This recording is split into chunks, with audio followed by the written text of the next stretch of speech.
iPhone telefonlari uchun 60 watt podдержка qila oladigan 40 wattli dinamik power adapter. Ushbu adapter narxini oldindan aytib o'taman, faqat videoga bitta like bosib qo'ying.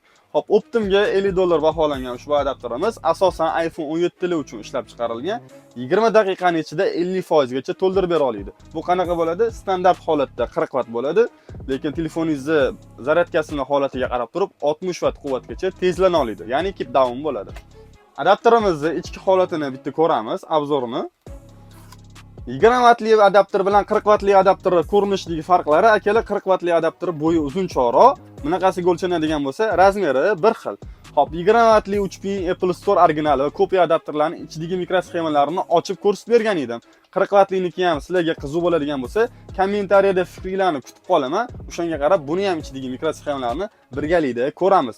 Bu videoni akalar repost qilib qo'yish esingizlardan chiqmasin va barcha iPhonechi do'stingizlarga jo'natib qo'yinglar.